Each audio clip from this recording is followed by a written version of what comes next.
This is a relationship synastry reading. I do know both Stephanie and Tyrone, although I have never looked at their charts in any real detail. The way I normally do it is that I go through each natal chart so we can find all of the relationship information, and then we compare the two in the synastry portion, which should, if there's synastry, create a seamless and coherent evaluation, which it did in this case. The only thing is there was definitely an echo. It's really not very noticeable, I don't think, after a while. Try to stick it out and I promise you're going to forget all about it. I also have to prepare you. When I do my readings, I am normally the pinnacle of professionalism. That said, in my personal life, I swear a lot, namely because I was in the military when I was younger. Somewhere towards maybe like the 40-minute mark, conversation becomes a little bit more personal. Keep in mind, I know Stephanie and Tyrone, so we were a little candid, and some naughty language does come out here and there. After the synastry portion, we go into some astrological theory, and we definitely go into some deeper philosophical matter. I went full Alex Jones somewhere towards the end of the call, but not to worry, I cut most of it out. If I thought it was going to be valuable to someone, I left it in. One of the other things that happens in here, Tyrone's mind is blown. And I think it's really interesting to watch the process of somebody having that light bulb moment where all of these things about themselves basically plastered all over the sky, which you'll see. You'll see. If you like this type of content, do me a huge favor. Go ahead and hit the like button. And if you want to see more of it, obviously you're going to want to subscribe. I have a link to my Etsy store with a promo code just for you in particular. So go ahead and take advantage of that. All right.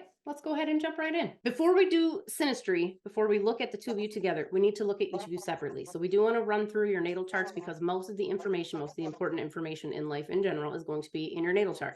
So who wants to go first? Allow Stephanie to go first. Before I do this, is there any area in particular with the relationship stuff or just generally that you would like some information? Well, I mean, I'm in here poking around. I might as well, keep an eye out for anything in particular that you're concerned about. Of course, I'm always interested in like financial success and like my like endeavors, actually. Okay. All that coming to fruition. All right. Well, let's take a quick look. So this is an incredibly powerful chart. As you can see, your sun is coming up right at the time that you were born over here. And it is right in the head of Pablo-Sag, well, one of the heads. So originally this constellation, he had a scorpion body. He didn't have a horse body.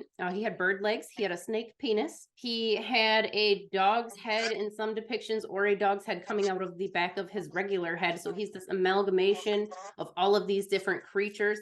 Very strong connection to nature, the natural worlds, the material world in general. I don't mean that in any type of negative way. His name meant chief ancestor, and he was the master of everything that he did. He was also synonymous with Ninurta, who was an adventurer. He went on all these adventures and slayed demons and had these trials and stuff. He was probably the basis of Hercules. This is all really important because obviously this is, your ascendant, and it's dominant both above and below the horizon. But this is important when we're looking at your synastry because obviously this is a career placement. This is a very ambitious type of constellation. It's going to ensure that your career focus and your relationships as they relate to your career are going to play a very significant role in general. Now, the sun, it was originally a deity known as Utu, and he was the god of justice, righteousness, and all wonderful things. He knew everything. He could see everything. Probably the best way I can describe it is it shows you what people are going to say about you at your funeral. So it's not necessarily what you got going on inside. It's very much how the rest of the world sees you based on your deeds and the things that you accomplished in life. So they're going to say, Stephanie, you were very successful. You were a master of everything that you put your mind to. And it's a very, very strong placement in here. We also have Saturn. I would call this a conjunction in here, very close to the galactic center, all things considered. Now, Saturn is a planet of the sun. It was originally spoken of as though it was the sun in the sky. And so this is just doubling up on everything that I just said. But it does start you off with a lot of this right out of the gate early on in this lifetime. It's not something that you have to work super hard for. Now, does that mean that there's not other issues that get in the way? They can, but for the most part, this screams success. Now, when it comes to relationship stuff, obviously, Venus is going to play a very significant role. Now, Venus is your heart. It is your emotional connections, whether those are your friends, your loved ones, your family members. This placement in here does come with a lot of empathic ability, empathic sensitivity, mainly because of this very close connection to Antares, but also because it's in the snake legs of Ophiuchus. Now, you can't tell in this image, But this was originally a deity known as Nera. He had 2 snakes for legs. He was an underworld deity, but all the underworld deities were masters of the universe. They were healers. They knew all of the secrets, all of the herbs, all of these things. So one of the ways that you activate your passion and your empathic ability is actually through healing other people. Now, a lot of times we get some of that wounded healer coming out with this type of placement. Unfortunately, this close connection to Antares, who was originally the Lisi star. She was the lamenting goddess, and she was known to soothe the hearts of the angry and upset deities. Unfortunately, you probably attract a lot of damaged people, really damaged people, and you're probably compelled to give to those people. Is that a constant? It seems to start out early in life. When you draw boundaries, and I mean, that's remains to be seen, but I mean, it's not a bad thing. It definitely, as far as your career goes, because I know we asked about that, don't run away from your nature as a healer. Now, a healer, I say healer, but a lot of times this is diplomacy. It's project management. It's taking things outside of yourself and bringing them together as a whole. It's leadership, that type of thing. So it doesn't necessarily have to be physical, medical type of healing, but it's definitely, creating a cohesive thing. I have great news for you.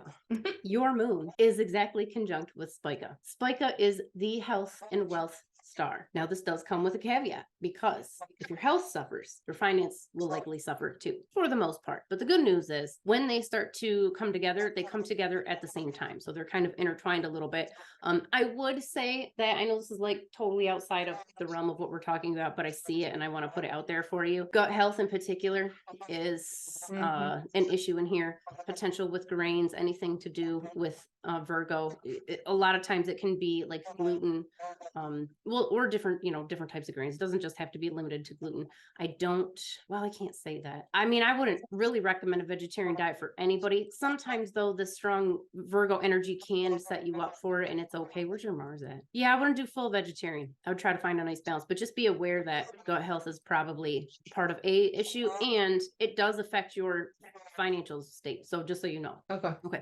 But otherwise, your default in here is for a long, happy, healthy life. Over here on the west side, sort of not the best news, I guess, only because you already have so many toxic people and situations coming at you from every direction because of your Venus position. This position of Gemini is going to intensify that. And it looks like you have to do this for your career. Like, dealing with the broken human beings is a part of your career, and you can't really escape that. Now, it may come in different forms at different times in life. I'm just telling you, according to this, you're going to just have to embrace that and find a way to work with it. So hopefully you can manage some of this, but it does come like right here beneath the horizon. We start to get in very, very strong leadership roles. And this happens in your career in particular.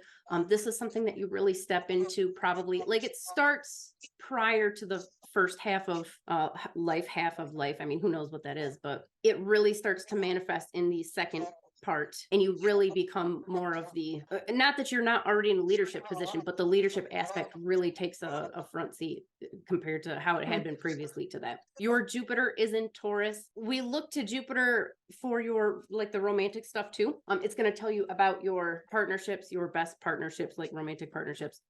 Before I tell you about that aspect of it though, I do want to say, like, this is where you're the most powerful, is here in Taurus. Taurus is very cognitive. It's very curious. This is an academic placement. This positions you to be of service to others. Also somebody who's a really good listener. This is going to, like, this very close, if not, I would call this a conjunction with the Pleiades. I mean, you are positioned to make a very powerful impact on the world around you. Again, it may take a little longer before you start to notice this coming into fruition, but it's definitely in there. As far as your relationships go, we're going to get more out of this Mars and Pisces, which I'll explain in just a second. But I would say that your best romantic partner has a lot of these same traits. Wants to be somebody of service, is a good listener, is interested in continuing their education and learning more. So hopefully, Tyrone, you fall into that category. We'll see here in a second if that's the case. Hopefully we'll see. Fantastic news. I believe it's fantastic. I mean, I guess it could go terribly awry. We'll see. Mars, this was originally a deity known as Nergal, and he was the god of war, death, and pestilence. And that sounds really bad, except that he was also like the patron deity of all these kings, and they named all their kids after him. And whenever they had a victory, they credited him. He does enjoy what I think is the best and most stable romantic relationship in all of the ancient mythology. A lot of the ancient gods had tons of romantic partners. They had lots of affairs. Some were very incestuous. I mean, it went, it went crazy. Nergal's story is that he offends the queen of the underworld. He has to go to apologize in person. He sees her undressing. He falls madly in love with her, and some drama ensues, but they end up living happily ever after, have lots and lots of intercourse. We are explicitly told that that's what's happening for days and days on end. They live happily ever after as the king and queen of the underworld. So when we look to Mars, we look at our intimate relationships, not just on a romantic level, but in all aspects of our life. These are our deep interpersonal relationships and connections and experiences. But we also look to him to tell us about our soulmates, our romantic partnerships. This placement here, especially on this side of Pisces, this is a twin flame guarantee. Some people have things in their chart that kind of point to that being, maybe that will happen. This is not there's no wiggle room in here. This is guaranteed. Basically what's going on is this placement, this portion of the sky is associated with a deity known as Nanshe. And she was the most spiritual, psychic, like the whole hippie, crystal wearing goddess figure, like the most stereotypical version. The Sumerians came up with this like 6,000 plus years ago. This placement here, if you can see these chords, there are so many myths throughout world mythology of these chords having to do with karmic connections and spiritual and loving connections to other people. So this is like all the karmic connection in here. But also say when you're with your twin flame, you should know it should be very passionate, very intense. There should not be any doubt in there. Do you have more than one twin flame? I can't tell you just based on this, but I know you at the very least get the one. Last but not least, I mean, maybe it is least, it's not that interesting, but your Mercury is also here at the tail end, literally, of Sagittarius. Now this would have been the Scorpion tail right here with Mercury. Mercury is very similar to what it currently is in normal Western classical astrology. It's very cognitive. It's very much related to learning and listening, sometimes speaking and academic work. This connection with the Scorpion's tail makes you very intelligent and very successful where you have a career where you are using your brain and that type of thing.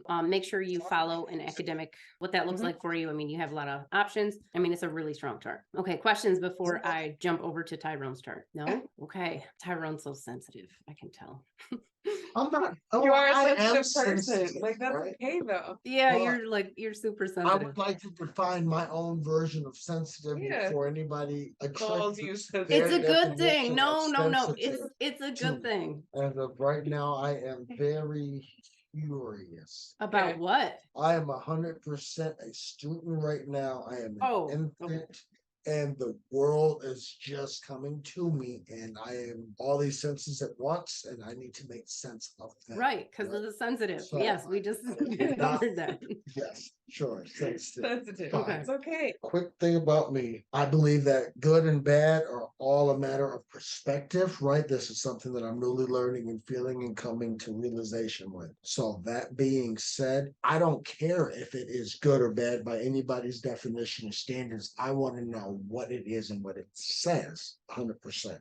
I'll make it happen, Tyrone. Okay, let me show you something real quick, just for fun, since we're learning things. See this line right here? This is called the ecliptic. This is the path that the sun takes in the sky, and that's why, like, these are the constellations that you can recognize. However, this due east point was very significant to all ancient cultures as far as we're aware. Anybody who was keeping track or building monoliths or anything, they all saw this as being very, very significant. Even though, yes, technically your Aquarius is your ascendant right over here, this portion, this whole big void portion of the sky is still extremely important, which means that I personally would wrap up some of this Pisces energy into your ascendant too. So when we talk about this, I don't want you to, or I don't want to forget, like this Pisces energy is actually bleeding into your ascendant too, even though mathematically, I mean, your ascendant is technically in Aquarius, right? So as you can see here, your Venus is rising, right? Just came right up above the horizon. The horizon intensifies the energy of the planets. Everything on the horizon, regardless of where it's at, is going to be much more powerful. It's like taking the magnifying glass and putting the sun in front of it. And I mean, it's just laser focusing the light. Venus was originally Inanna or Ishtar. Now, originally, she was an earth mother goddess. She was associated with, well, she wasn't even associated with it. She was credited with domesticating animals, domesticating crops. And so when you go all the way back, even some of her names translate as being the ground and the soil. And so she's associated with fertility and resources and gathering resources, storing them for, coming out of the hunter-gatherer society and basically becoming an agrarian society. So she's associated with wealth and joy and prosperity and all these wonderful things. As the millennia progressed, she became more associated with war. She was the master of battle. She conquered everyone and everything. When she was upset, and there's different, are we going to tell you that story over here? We don't probably need to go into it in this one, but when she was upset, all the rest of the deities were terrified. Now, there's reasons for this. Almost every ancient culture has a story about the birth of Venus.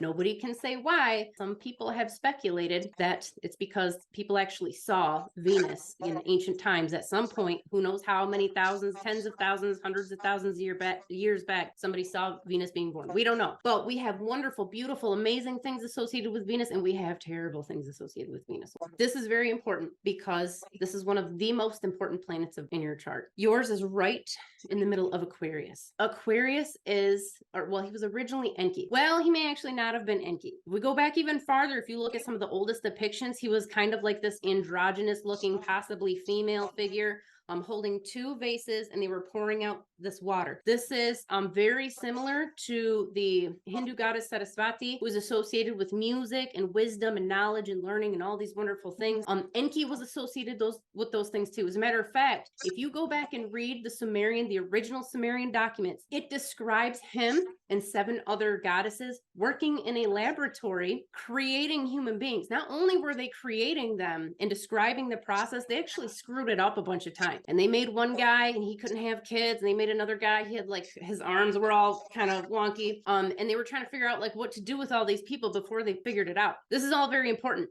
because this innovative nature of Enki is a dominant part of your life. Enki was all wisdom, all knowledge, very creative. He was a little on the amorous side. He was having all of the intercourse. And some of this is because he was the lord of the fertile waters, and the fertile waters were associated with semen. So we have all this fertility, not just coming from ideas. He taught people how to irrigate and turn like dry, arid regions into fertile ground. I mean, he did all of these things.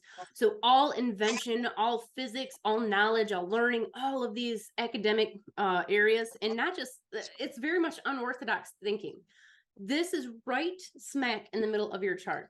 And this will be a dominant feature in all aspects of life. And because your Venus is here, I will tell you that you will channel this energy much better when you are in a position of like in a high, I don't know how else to put this, so I'm just going to say like your heart chakra energy should definitely be turned on. We want you in a place of love and nurturing and happiness and joy. When you do that, you are extremely creative to the point where you're changing the game.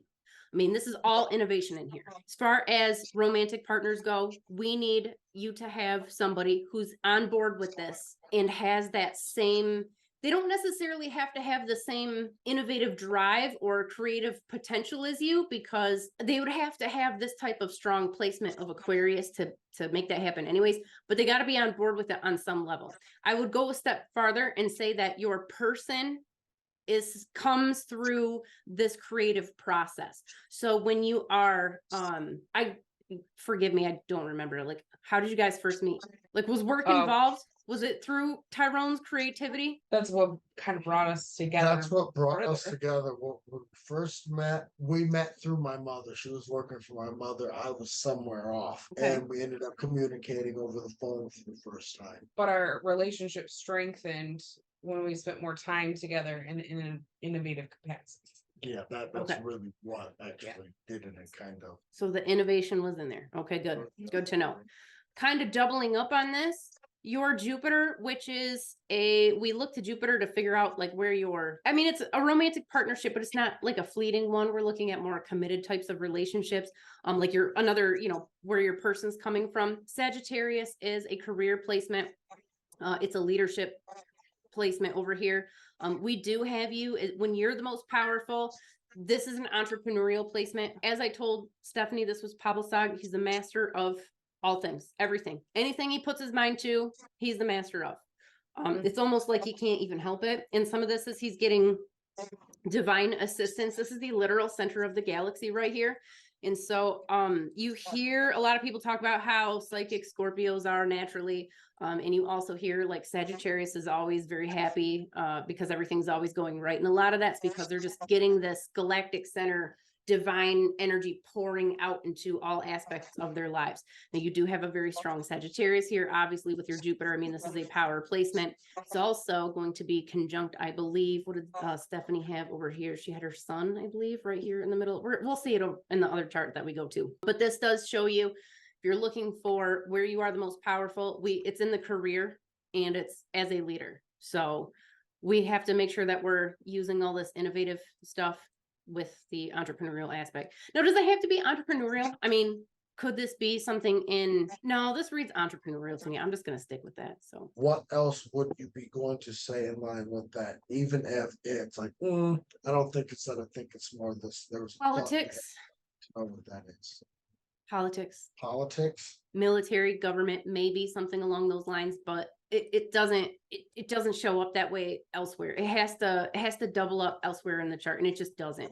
This is your chart is too fluid for that. Like you can't be pushed into some sort of, you can't be confined like that. This is not going to happen. You can't have that rigid of a structure. Whatever you're mastering, it's something you created. You have to create. This Venus in the middle, right on the horizon, right in the middle of Aquarius, you have to create. And if you don't, your body, your mind, your heart will just fall apart. Like, I just don't think you have it in you to not do those things. That needs to come first. Does that make sense? Mm-hmm. This is a really interesting placement right here. So this used to be one giant scorpion.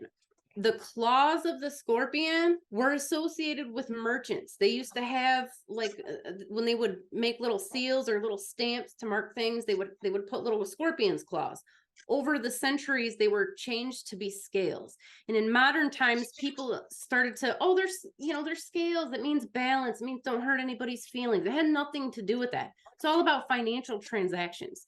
And basically being able to go into the marketplace, make connections, buy or sell your wares, and then go home and feed your family. And so the relationship aspect of it here is real, but it's coming from a survival instinct and not necessarily from I love everyone, I don't want to hurt anybody's feelings. Okay, so scrap any of that stuff that you've heard about Libra, because it's just not true. With that said, I'm actually going to tell you about your Saturn here first. So your Saturn's right here. Now, if you remember from what I told Stephanie, Saturn was like having a sun here. This is, I will go a step farther because I didn't talk about this when I was talking to her.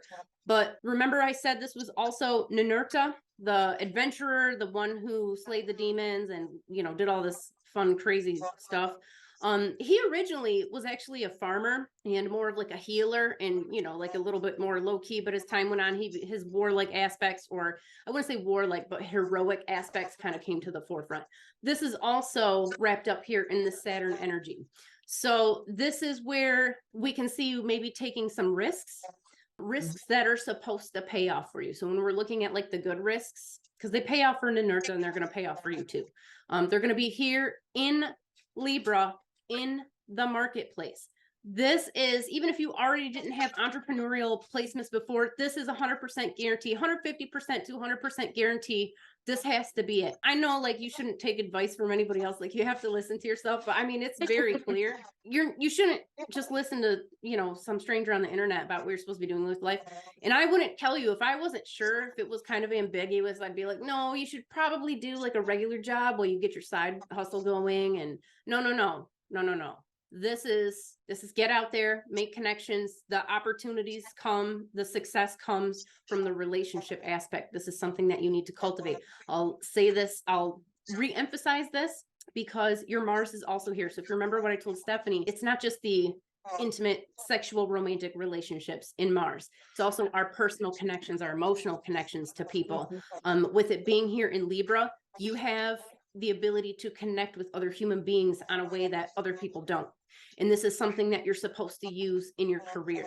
So this reads like success coming through the marketplace, through the entrepreneurial aspect, through the innovative side of you, and also by meeting people and having the opportunities come that way. But this is an amazing entrepreneur. If you know, have any inclination at all, this is where it's all at for you. Over here on the Western side, now we do have Leo is technically, Regulus is still close enough on the horizon. Regulus is kind of like Venus, but this is more the warlike side. This star is the breast of the lion, which was Inanna or Ishtar, and she was the warrior goddess, one that we talked about a little bit ago.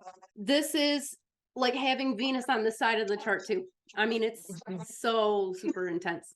But in this aspect, we're looking at it as it relates to your career in particular. How do you survive and thrive here in the material world? I'll tell you one thing, you are meant to have fun. It is supposed to be fun. It's supposed to be an adventure. There's supposed to be risks involved. You're not meant to be crunching numbers in a back office somewhere. You're supposed to be doing something a little bit unorthodox, and that's okay. Some travel's involved. It may not be huge, but it's definitely in here. I want to re-emphasize the importance of the relationships, having fun, laughing with people. Like, this is how this reads, like you're supposed to be growing your business or whatever it is you're doing. It's through these fun, positive relationships. Okay. Right here beneath the horizon, we do have your moon in Cancer. Now, this is an very interesting placement. The moon was originally Nana, and he was the god of all things awesome. There is, as far as I can tell, and I've been through them, in the ancient texts, there's no place where he does anything negative. I think once Inanna asked him for something, Inanna was his daughter, and he was like, yeah, I'm probably not going to give you that. And that was it. That's the extent of it. So when we look to the moon, to tell us what is going to bring us the most joy, the most bliss, the most health, wealth, like all wonderful things. So all these ancient kings, they all credited Nana with all of their wealth and their happiness and their tons of children and just all their fertility and ideas and everything. They just credited him. So this is what the moon's trying to tell you. In your case, yours is right here in Cancer. Now it's between, yes, we're going to get a little overlap from some of this Leo energy, but it's primarily in Cancer. Now this is very interesting because this is kind of in contradiction or in contrast to the rest of your chart. This probably wasn't a crab. This was probably a turtle. There's not really any evidence that it was a crab. And if you look at the original meaning of the name, it reads like it's probably a turtle. Doesn't matter. Both of these are burrowing creature. They live close to the water, if not in the water. And they were both associated with magic, karma, the soul, the underworld. And again, if you remember from when I talked to Stephanie about Nero, the underworld deity who was the master of all of the herbs and the wisdom and whatever, these animals were associated with those things too. So this location in the sky actually rose right during the time that the Mesopotamian people, this was the height of summertime, and they associated that with death. So when this was rising in the sky, this was like the time that it was kind of like a scary time. But if we don't want to look at this in relation to a actual physical underworld that may or may not be scary, it's really talking about you way deep down. And so what this is trying to tell you, and this is not an easy thing to tell you, but I'm going to tell you because that's my job. That's what I'm here for. If you want all of the wonderful things that the moon brings, all of the blessings and the joy, and to just have the most blissful life, you have to go way down deep inside of you, and you got to do all the scary, dark work. You got to do all the shadow work. You need to meditate. And I say this because I know meditation is really hard for creative people. It's really hard to calm your mind down, but you just need to find a way, a type of meditation that works for you. Namely, because your brain's going to be always going with all of this Enki energy. It's just constant, right? We got to get it to calm down a little bit, because when you do that, when you reach the center point, that is when not just like epiphanies, this is like you recreating the universe on a moment to moment basis with the life that you want. Now, I'm going to tell you something else that it may not be easy for you to hear. Because of this placement, this means that anything negative that has happened to you in the past has been on some level a creation, you creating this universe. So this is a creative placement, and that goes both ways. It's not a bad thing. We generally want to accept our power, and even where the power has run us into, to some dark things. This will also ensure that the dark things that have happened in your life, they are directly influencing the bliss that is to come. So don't run from that stuff. Don't be afraid of it. Don't beat yourself up. You can't have any of that guilt, but we do need you to spend time facing any of your dark demons, being 100% real with yourself. All of this stuff really starts to come to fruition. All right. So everything above the horizon, I have the Egyptian pyramids over here. That's why I can't see that right there. But everything above the horizon is like default. You were born with this, right? Everything beneath the horizon, this is all the stuff that really starts to manifest in the second part of life. So that's like over here, the sun, this moon. So what this is telling us is that if you haven't figured it all out yet, that's okay. That process is starting, and the second half of life, which is already in the process of coming to fruition, this is really when everything kicks in, and this is when all the joy and the blessings and the everything start to happen. Over here, Sun and Mercury conjunction in this fish of Pisces. This is I did talk a little bit about this being Nanshe and how she was actually, I didn't really go into that much detail, but she was the patron goddess of orphans, widows, the infirmed. They didn't have Salvation Army back then, obviously. So when people wanted to donate to the poor, which they were actually really into back then, they would take their stuff to her temples, and then her priests would like disseminate everything out to the public. So she's very much associated with giving and altruism. On top of that, her priests would also do these special rituals so that they would receive psychic dreams and have psychic abilities, and they would ask her to like interpret their dreams. So we have all this altruism and psychic perception, and again, reaching into this ethereal spiritual place to pull out important information, usable information. We know with your sun being here that this is actually one of the ways that you achieve your success in this lifetime, achieve physical material world success. So I'm not saying you have to go, get some crystals and tarot cards and totally go all woo or anything, but the meditation is definitely something that we want to, I don't want to say work on, but something that you want to explore. I mean, you have options. If you want to, get into a transcendental state, however you want to do that, maybe try some ayahuasca. I don't know. We got to figure out what's right for you, but this is the type of thing. Do not be afraid of these things. Okay. You are a creator. This is an extremely creative placement. I don't know if you can see this, but this creature, this watery dragon creature, this was originally Tiamat, and she was the primordial mother goddess. She had a consort named Absu, and she was like seen as the salt water, and he was the fresh water, and they kind of intermingled and created like the birth of the original deities. If you read the text, though, it really does read like they're the stuff, they're using words they knew, but they're describing the stuff of the cosmos. Well, her consort was murdered, and some of her younger descendants kind of came after her, and she was betrayed and she was murdered. And from her corpse, they stretched her out, creating, I mean, it literally reads like this. They created time and space out of her corpse. So what we have here, on top of everything else that's going on, we have this primordial creativity, more so on a feminine side. Not, it's maybe more aggressive feminine as opposed to overtly effeminate, but just divine feminine energy in here.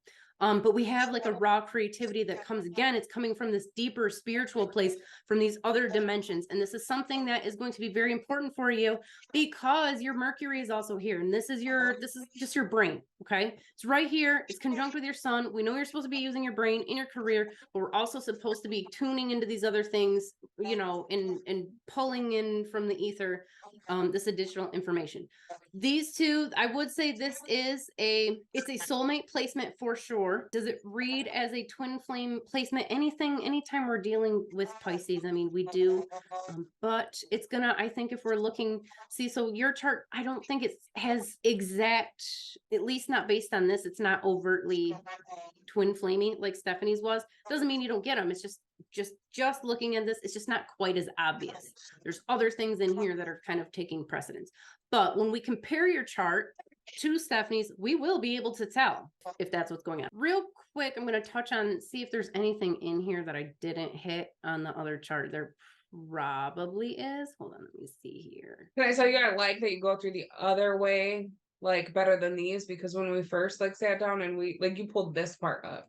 But I actually like to see the figures and the stars and stuff. Yeah, it's fun. Like I think going through that part, like it was a user experience wise, like that other version is better.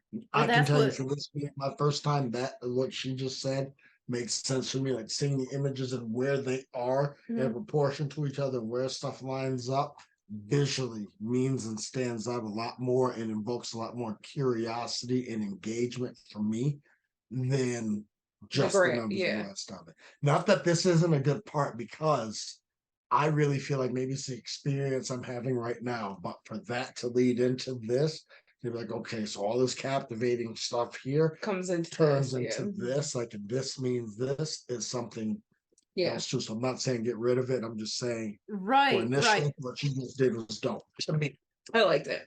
So in ancient times, we literally would have looked at the sky. We just would have went outside. Yeah. I mean, we'd already been outside, you know. Yeah. I mean, we would just point up at the sky and be like, hey, this is what this means. This is what's going on. Right.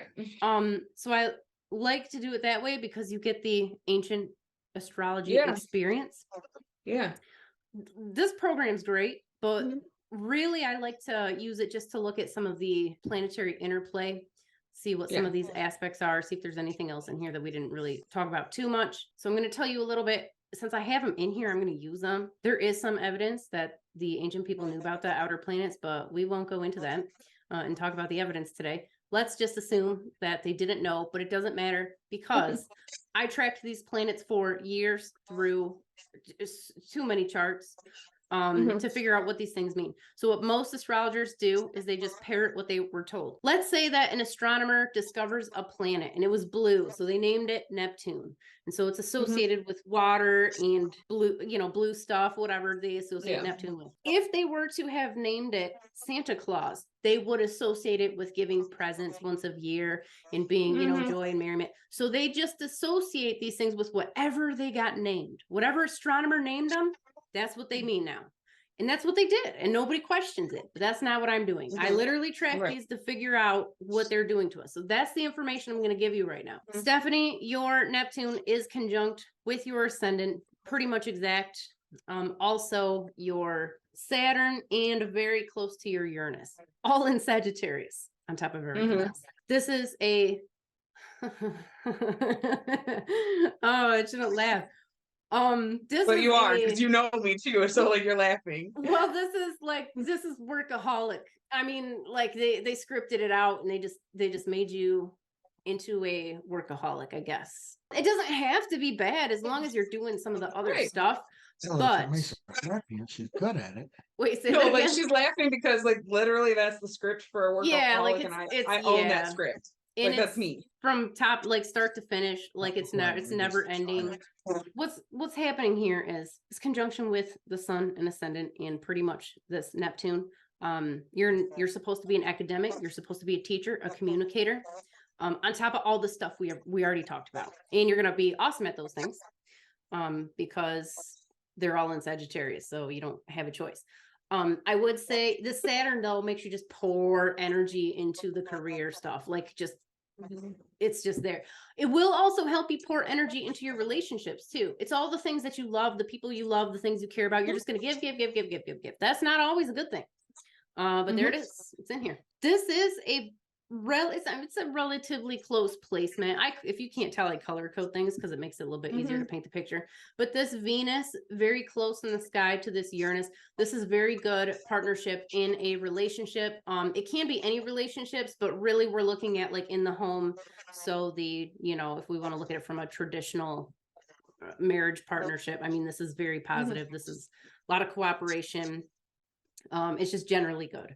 And I would say that bleeds over to business in like taking your romantic partnerships or your family partnerships into the business too should benefit you. I say family, I mean like close family, whatever that looks like to you. Sometimes it's relatives, sometimes it's romantic partners, sometimes it's friends that you have turned into family members, that type of thing. This opposition, yes, opposition sounds so scary, doesn't it? Like, oh, I'm in opposition to this other country, now we're going to go to war. Well, that's not what an opposition is. This is just a different type of alignment, and it's not quite as strong as a conjunction, but it's very strong. So every month the moon and sun are in opposition, and that's what gives us the full moon. You can see the whole thing. So it's not blocking anything, but this opposition here between your Jupiter and your Vesta, which is basically like health and wealth type of energy, this puts your romantic partnerships in the career and vice versa. I mean, it's a good wealth indicator. We may need to get you to travel though in order to really wake that up. I don't know exactly how that's going to look like for you. Your Jupiter being in Taurus, sometimes the travel comes slower, but we would want to check and see. Your Jupiter is in retrograde. This is another twin flame indicator, just so you know. Another indicator of the romantic partnership soulmate connection in the career is this very close proximity between your midheaven, which is your career and your societal success, and your Pluto, which means that your person is likely to come in through the career stuff. So as you can see, the chart paints the picture in different ways. If you don't get it the first time, it's going to tell you somewhere else. It's going to keep telling you until you get it. It's going to take the thing and it's going to, you know, like drive it home until it's so obvious that you can't deny it. It will also tell you this trine between Ceres and Vesta means that to make your money, you got to work with the people, you got to work with the community, the tribe, what that looks like. I don't mean like the Native American tribe. I mean like your tribe, whatever that is. Yeah, your tribe. Right. Yes.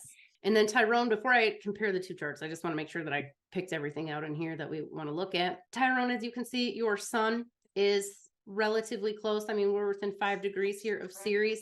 This shows us again, this is just another indicator. You need to be working with the tribe, the community in your career in particular, especially listening to these people. I don't know if you're listening because you're trying to solve their problems. I don't know. I don't mean like, you know, they need you to loan them money. I mean, if we're innovating, like what do the people need? What do they want? If it's this type of listening, it also can just be like, that might be how you get that's how the relationship forms. Like that's one of your power. Listening is the bottom thing. Take in. Yeah. Is overall. Yes. Take in. Now, if you remember what I told you before about your moon in Cancer and how you have to do all the deep, dark stuff, the dark work, the shadow work, all of those things, face the demons, it says it here too. So basically what this is telling you with this conjunction with your North Node, which is your future spiritual karmic destiny, however you want to say that, you achieve this through, it's facing yourself. It's figuring yourself out. Sometimes it can be moody. Sometimes it can make you introverted and just, you know, you might not be the most fun person to be around. Fucking who cares? Go 100% all in and figure your shit out. Okay. Cause that's where everything falls into place for you. This also brings you a lot of money. This brings you the wealth too.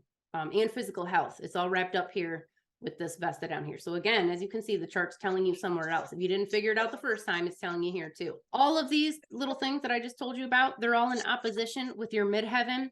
Also Uranus, and I mean relatively close to these other planets too, but this is all bringing it together with the career. So the career plays a major role in your identity, you figuring out who you are and who you want to be in this lifetime. If your life was a movie and there was like a backdrop of where most of the events are unfolding, it's like in the career space, not at the gym, not on the beach, in the career, whatever that looks like. This is kind of echoed over here with the sextile, but we already knew that the moon plays into all this because we already talked about that. The vertex X is this fateful indicator. If you really wanted to geek out on astrology, you could watch the vertex in your chart transit around and trigger everything that happens to you on a moment-to-moment basis. It is bizarre. That's actually one of the ways that I rectify people's charts, because you can pin down exactly when stuff's happening. It tells you when you're going to eat lunch, tells you when you're going to bump your toe on, you know, the door or whatever it's doing. Like, it tells you these things. It's really weird. When we're looking for compatibility in a chart, we're looking at the vertex to tell us about your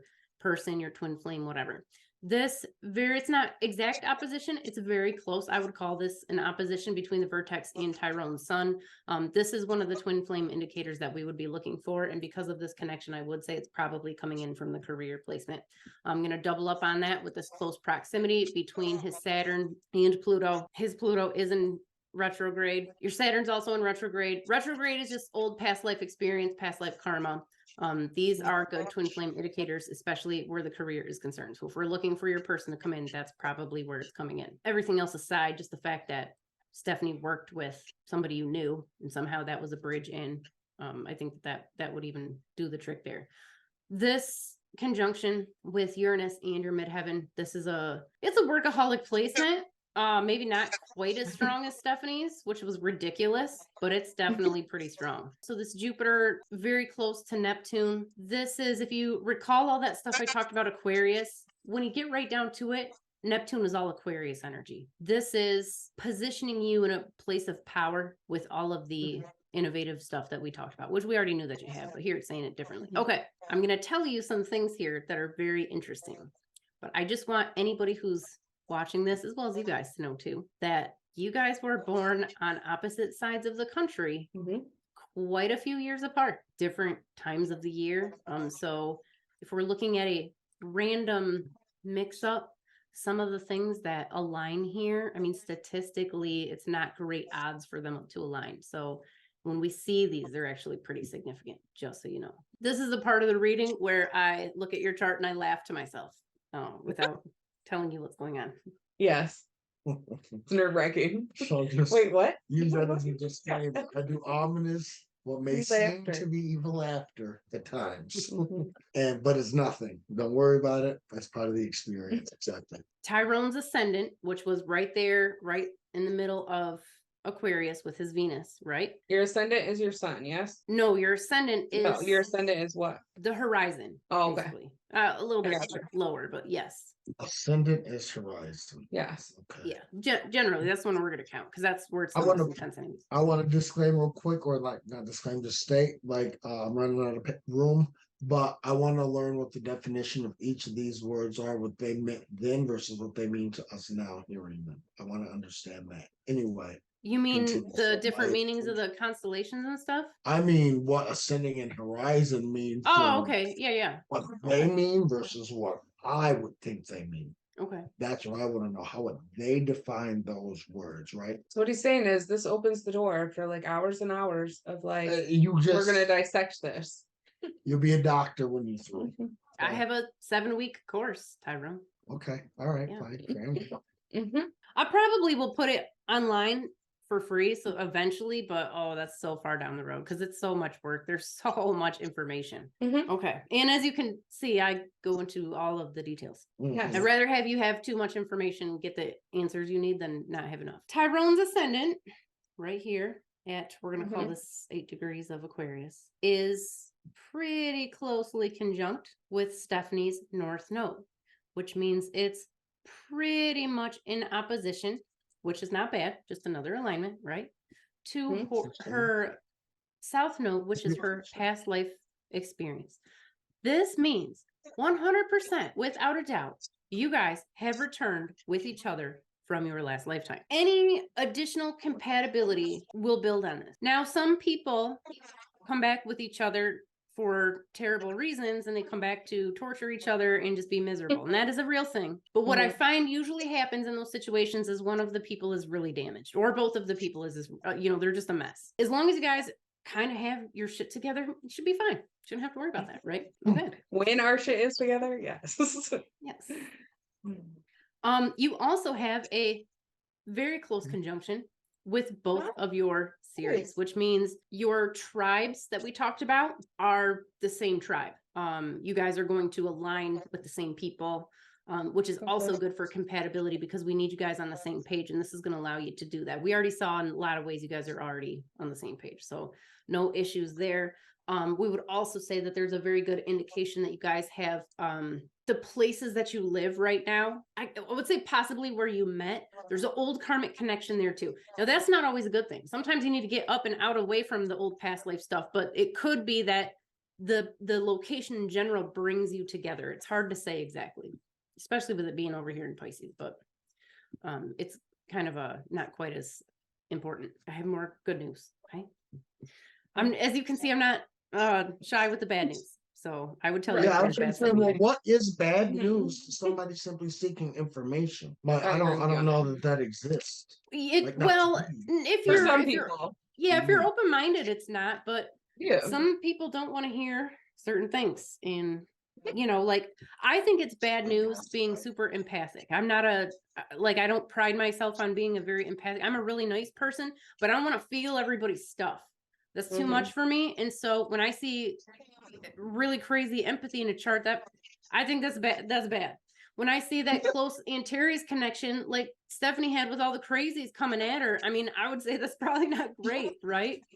I can imagine it's not. Crazy workaholic, not great. Like those are not great to me. So but again, you're right. It's relative. But this is good news. This one right here. So Stephanie's vertex, remember, which is like the fateful indicator thing that we talked about, is pretty close to your moon. I do consider this a conjunction. I mean, it's different for everybody, but they're very close in the same portion of the sky. And what this is going to do, Tyrone, is Stephanie basically comes into your life to help you achieve the bliss that we talked about in the moon. This is, there's no way around this. This was a fateful encounter and experience. And like you couldn't have gotten out of it. There was nothing you could do. Along the same lines as, and in this case, Tyrone's vertex is very close in the same portion of the sky as Stephanie's south node. We see this type of connection with people who come back who used to be siblings in many, many lifetimes. So you're coming back with a pre-existing familial bond, which again is really good. The close relationship that you have as a sibling, like it just makes your relationship that much easier and that much better. And even when stuff does kind of go bad, you have a much better chance of fixing it than somebody who, like, you haven't really spent that much time together in previous lifetimes, or maybe you're only married once or twice in another lifetime, but this is like an old familial connection. So this reads like you guys have a sibling bond. So sorry if that's weird for you. I don't know how else to tell you what it looks like. Great career placement. You guys align very well in the career side. Like, I mean, it's just good. I don't know how else to say it. I would say this is another karmic placement. It's not quite as close of a conjunction, but Stephanie's moon is very close to Tyrone's Pluto. This is going to enhance the natural spiritual and psychic connection between the two of you, especially though when Stephanie is in a much better heart-centered place. It might not work as good when she's, flipping her shit over there. If she's having like a rough day, it might not be quite as good, but like it's in here. So you're set up for success. We do have this very tight connection between Tyrone's Mars, which is the intimacy, and Stephanie's Vesta, which is going to be the health and wealth side. So this is a nice, if we're looking for fertility compatibility, this is definitely in here. Financial compatibility, like living and working together. Yes, all of this is very compatible. A lot of creative feedback between the two of you. And I mean, generally, it just looks really good. Here again, we kind of talked about this when we looked at the other charts, but this, whenever you have your Venus and your Uranus close together in the sky, and this is a pretty good conjunction here. This is the good partnership in the relationship as far as like the, maternal paternal setting. So good parenting, but it doesn't just have to be in the home. I mean, it can be in business relationships too. This is like teamwork. It's all teamwork right there. We also have another very strong conjunction between Stephanie's Uranus and Tyrone's Neptune. So basically what's going to happen is Stephanie's, that energy that we talked about that she pours into her career, she's going to pour this into Tyrone's innovation. So she's going to be feeding that fire. And we just want to let that happen. Like, you don't want to not do that. Yeah. Along the same lines, we have another very tight conjunction here between Stephanie's Neptune and Tyrone's Jupiter. Now, I didn't really go into this in the other chart. I don't know why exactly, but Jupiter, when you get down to it, it's like raw creativity. So it's a little different than this Neptune energy where it's like, we're going to create people in a lab. This is more, I'm going to get a can of paint and I'm going to throw it at something and we're going to see what sticks, but I'm going to change what this looks like. I'm going to change the world. I don't care how messy it gets, maybe violent, maybe chaotic. We don't care, but we're going to change it. Okay. That's Jupiter energy. It's also very sexual, which is why we use it to look at like your romantic partnerships. This energy coming out of Tyrone is actually going to feed Stephanie's innovative side, her communication.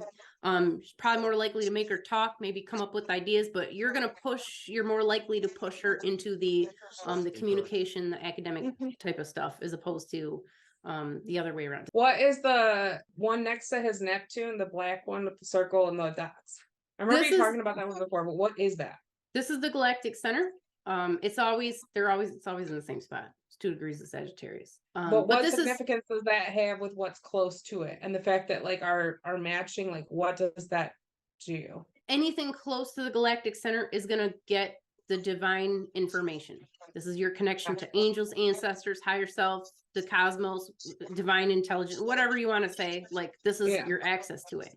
In Stephanie's case, it comes through the empathic side. Also, her putting the work in, like she uses her intuition in everything that she's doing. In Tyrone's case, that's going to work with you too. I would say it's a little stronger in Stephanie's case, but it's also coming for you too. But Tyrone, yours comes into the innovative stuff. Yeah, all the innovative. You're like pulling it from the cosmos. So congratulations. Okay, so we also have, and this is because, but your Jupiter, Tyrone, is fueling all of these things. Basically, all areas of Stephanie's life. Mainly like the career stuff in the academic side, the communication side, the more what do we call that? I mean her innovative side too, so it's in there. It's definitely good, like all good synastry so far. I don't know if I talked about this already, but we do have the sextile between Tyrone's Pluto and Stephanie's Uranus over here. What does it mean? It's a good partnership aspect as far as, so when Tyrone is exploring the depths of the cosmos in whatever transcendental state he chooses to do that, somehow that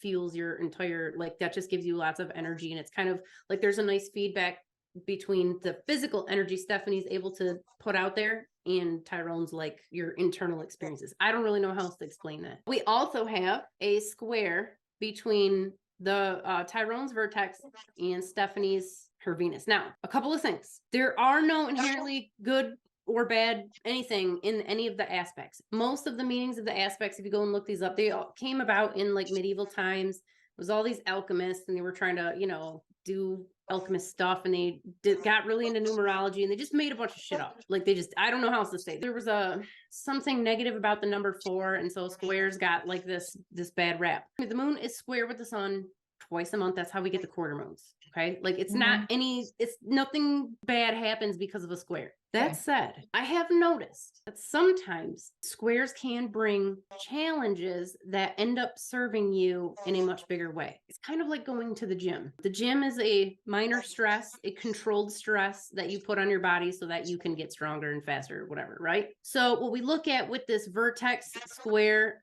with Venus, what this is going to show us is that, yes, this is in almost all certainty, at least a twin flame. Again, I can't 100% say that you have no other twin flames. I just don't have a way to tell you that, there may have been challenges early on getting together. That's what I would say. Once you're together, that's fine, but there may have been some weird karmic things in the process of making it all happen. We also have an opposition, which again, not scary, between Tyrone's. I think we already talked about these, but just bring it back up again. Yeah. That's his health and wealth stuff being tied in with Stephanie's health and wealth stuff too, but more so on the emotional side. You guys would both do well, like potentially similar diets, similar exercise regimens, like somehow this would serve you guys both. So consider that as you're on your journey through life. We also have another twin flame indicator. It's not quite as big with Stephanie's vertex and Tyrone's Vesta.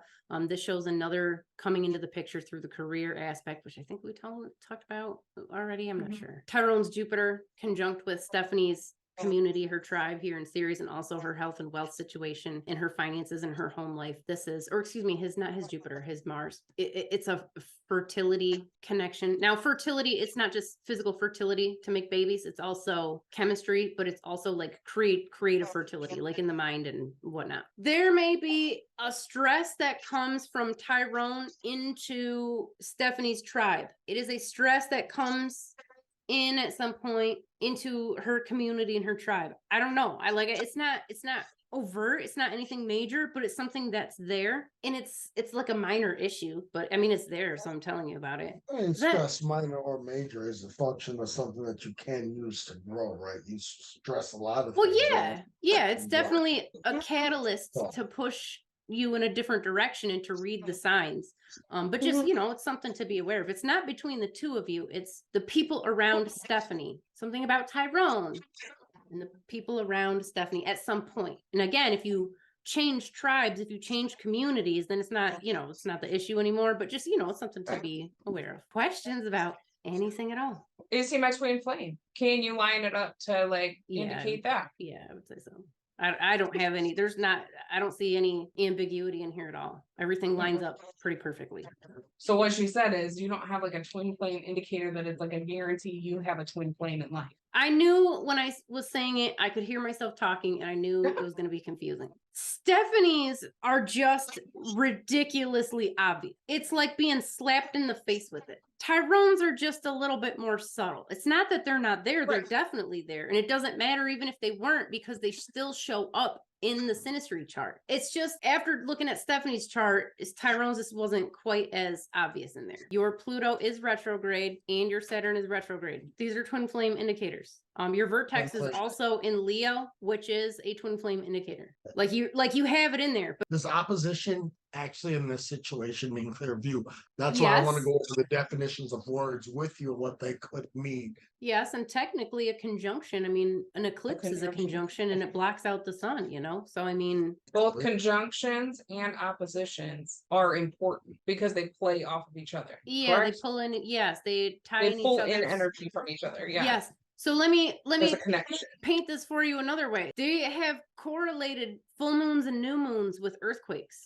So the moon pulls on the water on the earth, and depending on how tight that is, how tight that energy pulling on the earth, we have the sun and the moon in a new moon. When there's a conjunction, it pulls really, really hard and it can cause earthquakes. Same thing when it's an opposition, you're pulling the earth in both directions with gravity, and it's literally displacing, pulling it apart, stabilizing the earth. Just from a gravitational standpoint, an alignment between two planetary bodies, it intensifies the gravitational pull. It can be subtle depending on how close the planetary bodies are, but in some cases, if it's close enough, it'll pull a planet right out of its orbit.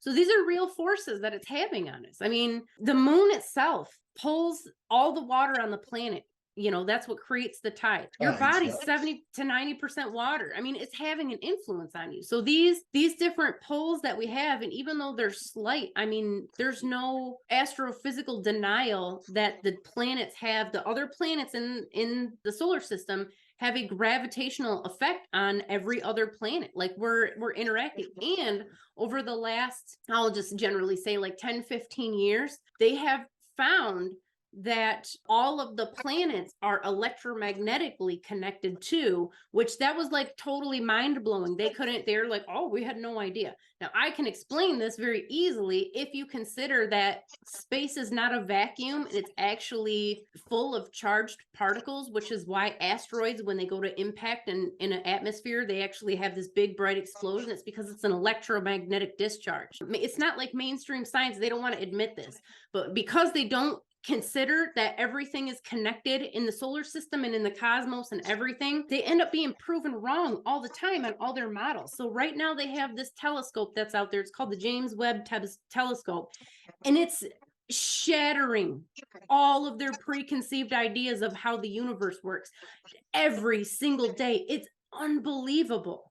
So like the mainstream models and ideas about like how our cosmos works, they're totally wrong. There's these other ideas that have kind of been around for a while, but like they get shut down, you know, because you can't have an alternative idea. Like that's not kosher. Right.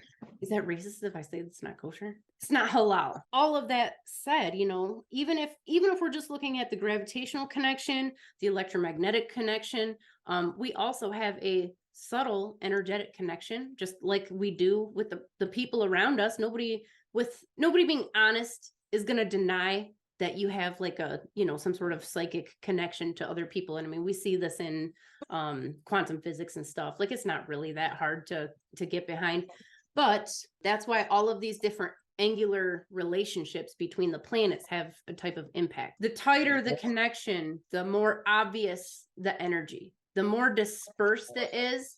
So if you put like a conjunction and opposition, you only have a factor of 1 pulling on the energy. But if you put a trine in there, now we have 3, right? Now we're going to break up the energy through 3 different angles. If we put a square, now we're breaking up 4, a sextile 5, and you can keep going. And a lot of astrologers do, but I just find like I can pull a lot of information out of a chart and talk for hours, obviously. So I just don't need all that additional information to try to drive somebody's point home. And if I feel like if you can't find it, so a lot of people do synastry, or a lot of astrologers, when they're trying to find synastry, they'll look at like these semi-squares and like all these harmonic charts. And it's like, if you can't find the synastry in the main charts, like you're probably don't have much of it to start with, you know. Abby, I look at you as being kind and considerate of people, right? And don't want to hurt people, but you are a tell it like it is person. So in the tell it like it is and what's going on, I wonder how much of that is, oh, I like them, like a nice and soft person. No, I would. You had to give it to some people who you didn't like, and you wanted to be like, you're black, she's white, or whatever. I'm pretty. It'll never work. I'm pretty good at breaking bad news to people in a nice, happy way. I'd find a way to get you the information that you needed. Yeah, and that's what I wanted to say. Good at breaking bad news in a good way, right? Or in a nice, soft, subtle way. Making people want the transition, right? Like that. Some of the stuff she's saying makes me look at stuff in different ways. Like, I get this, I see this. I want to go back to what you say, and I want to revisit my questions. I want to do this, right? Okay. You open a can of worms.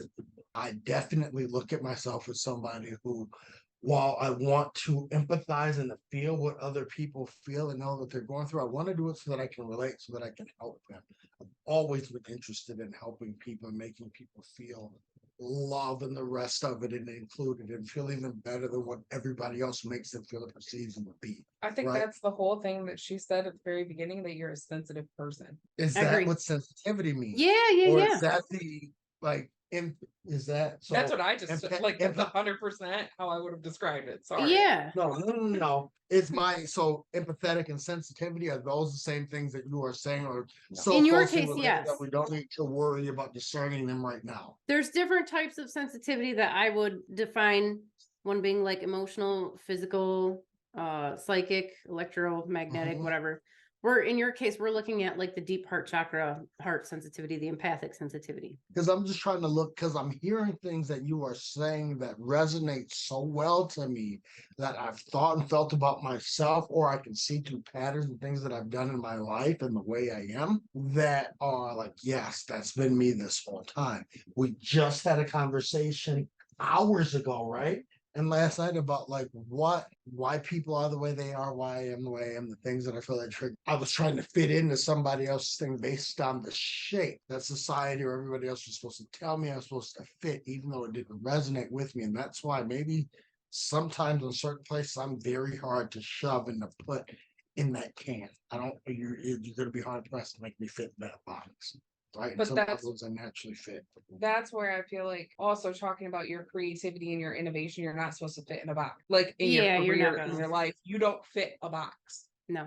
Where do I find stability or any of that, or is that something in all of your creativity? Oh, what is stability? Yeah, but what is stability? I feel like we gotta do. Yeah, what is stability? See, and what is success? Success and stability, those things like a matter of perspective, right? Depending on what you really want your end result to be. I mean, the idea of stability that people have, things are supposed to happen in this order. Please excuse my dear Aunt Sally. And so for society and the rest of it, there's the way it's supposed to be. Trying to figure out how much is who I am supposed to be and where I am, what I feel, what I need to do versus what everybody else is trying to make me to be based on their limited view and perspective. I got an answer for you. I'm trying to figure out. Yeah, I'll tell you exactly what to do. But no, I'm going to tell you exactly what to do. And 100% guaranteed it will give you the answer and it will work. Problem though, Tyrone, is that nobody does it. I can give you the answer to every problem you have in life. I can solve that problem for you. You want success, you want money, you want predictability, you want adventure, you want a helicopter, whatever you want. I can get that for you. But you got to do something. You got to get it a certain way. How much are you willing to do to make this happen? Do you really want it? Do you really want success? Do you really want these things? I don't know. How much I want that depends on what I have to go through to get it, right? Okay. So Does that make sense, right? So just Because give the answer, Abby. I will never, okay, if it takes me being at full tilt, okay, think of a car, engines revved, maxed out from coast to coast. You got to make it like that to be able to have this. I don't want to do that. I would rather turn around, put this bitch in third gear and cruise, and I will get there when I get there, and I'll enjoy the sights on the way. I need you to meditate, no less. Look, you're like, no. I need you to meditate, Oh fuck.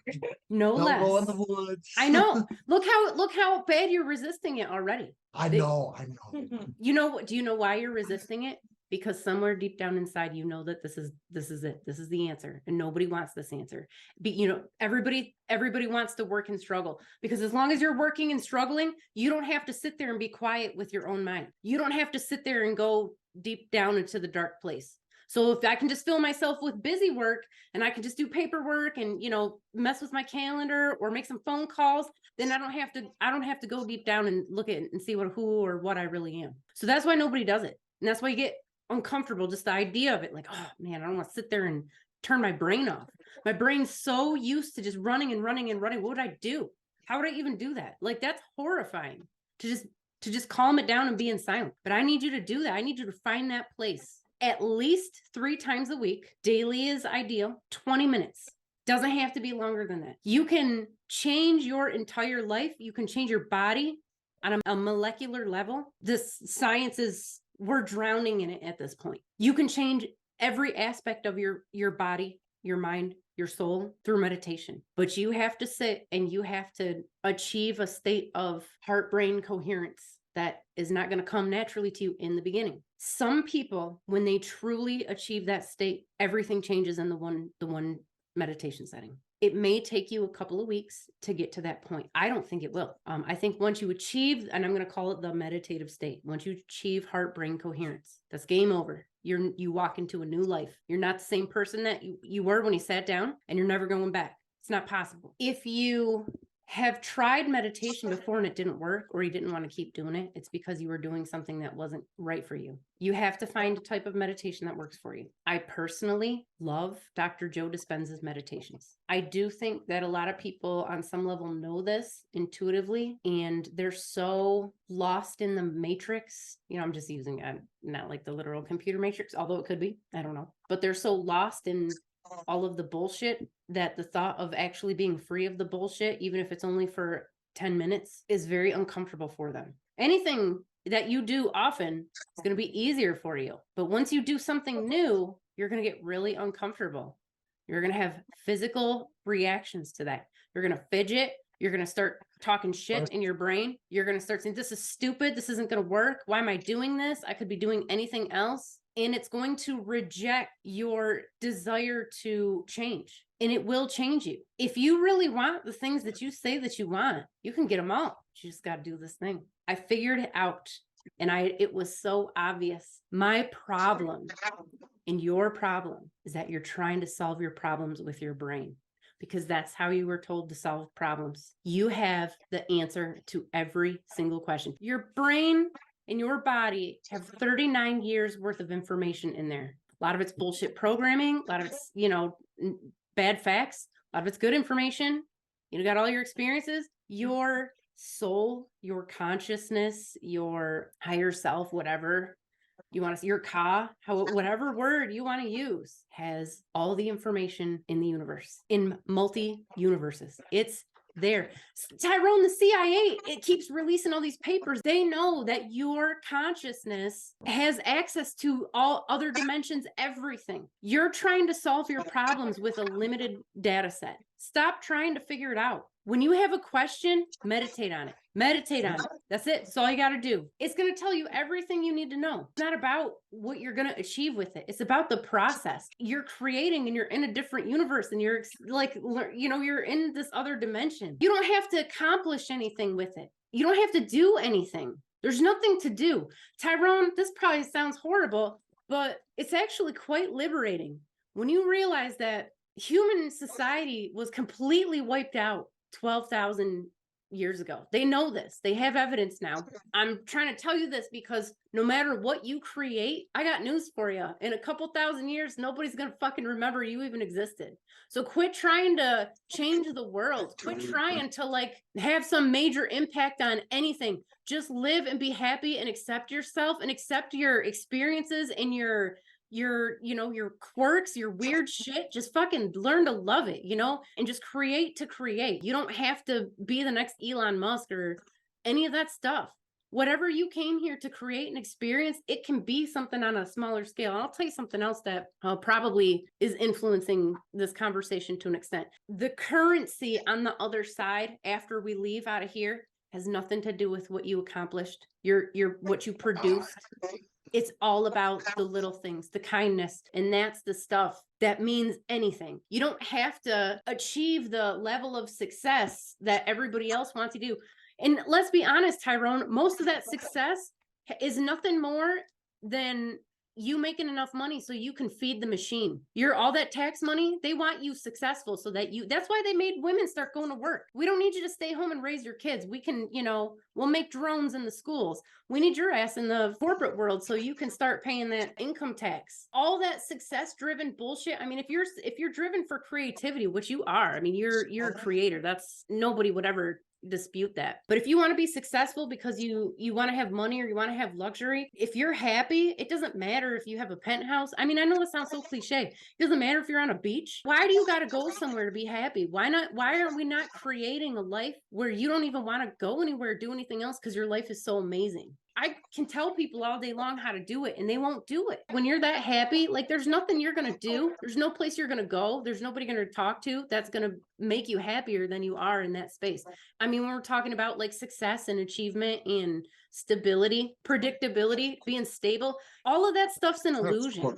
Stuff happens. Nobody's job's stable and predictable. They want you to strive for those things. They want you to try to do the same thing that everybody else does so that you'll be a good little worker bee and you'll fucking pay your income tax and they can fund their wars and they can basically, you know, use all of the energy that you put into the system. They can use it against you and control you. I didn't mean to go like full Alex Jones on you just now. No, I don't mind. Once again, you trigger thought. That's why I said like you don't know what you opened like realistically. We might could do this, you know, 40 hours a week and go through and turn a career into it so that I can just even begin to try to break down like the truth of what I think, what I feel, what's like innate me, what I'm supposed to be doing, and what's been programmed into me. Yes. And how much of that is influenced by the very people next to me at that moment. But before you try to figure that out, meditate on it. Learn how to meditate. Listen, I know you got Audible. I want you to get Dr. Joe Dispenza's book, Becoming Supernatural. He's got lectures all over YouTube, but I want you to read his book because he's got